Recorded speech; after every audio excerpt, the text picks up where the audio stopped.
This episode is brought to you by Cloudways. As developers, we have times where we get to process a lot of data. Sometimes it's a few kilobytes of data, and we don't need to worry about the performance of our algorithms and data structures because computers are so fast. When we're looking at gigabytes or more of data, we need to be more aware of that performance, or we might not even be able to complete the process in our lifetime. In this video, we'll discuss the linked list data structure and how to use them in PHP.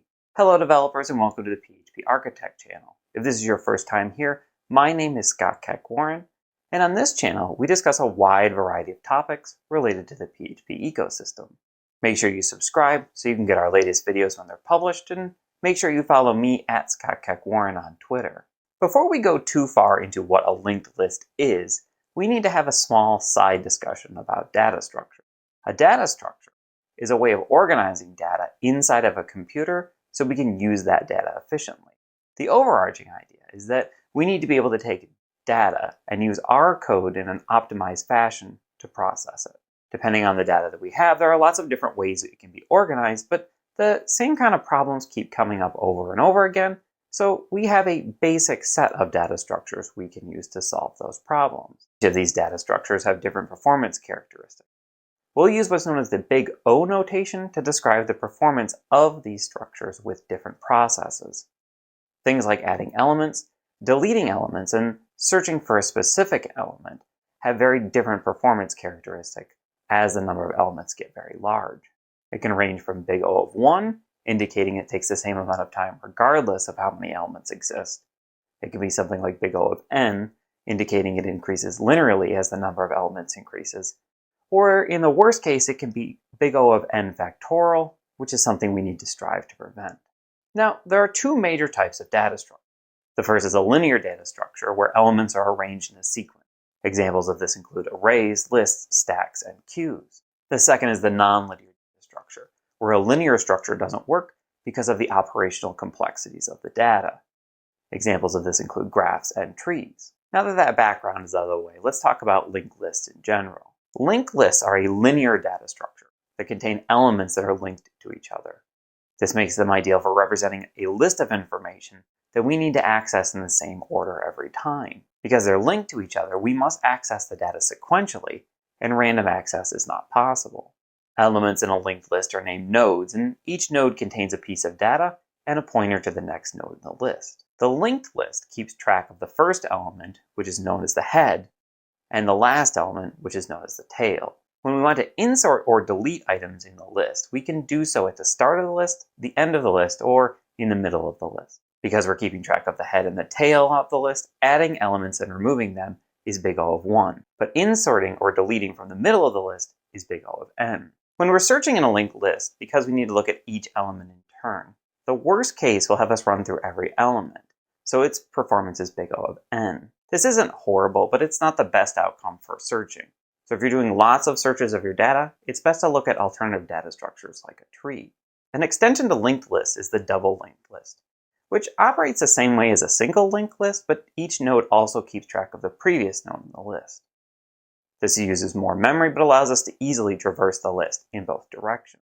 Another extension to lists is the circular linked list, where the last element contains a link to the first element. Some of the benefits of linked lists are that they do not require a contiguous block of memory, and can therefore help reduce memory fragmentation, and they support efficient removal and addition of elements.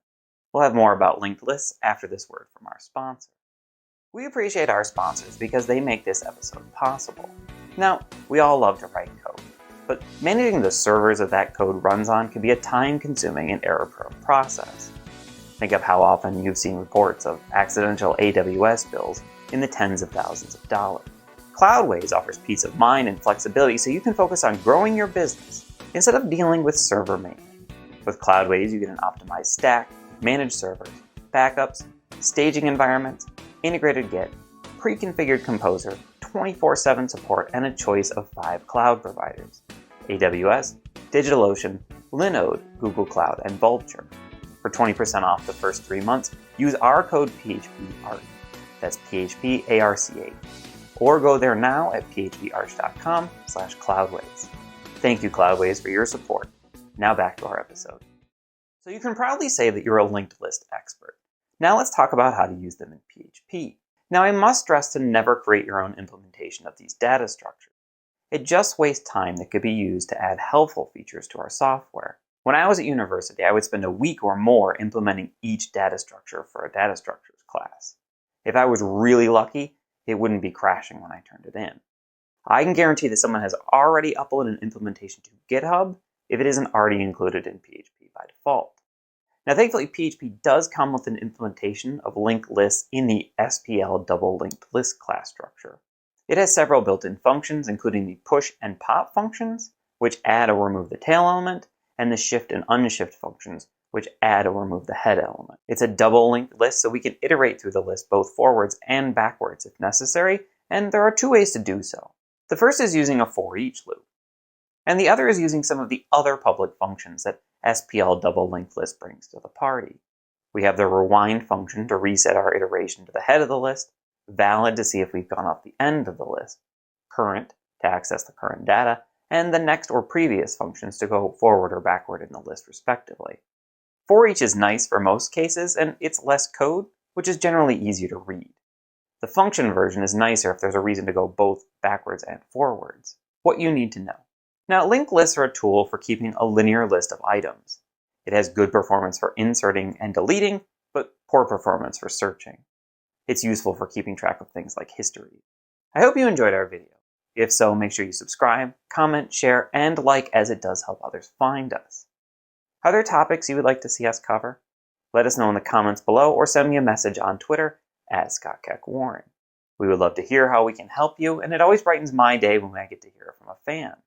This is Scott Keck Warren for the PHP Architect channel signing off and reminding you to keep watching, keep coding, and keep reading.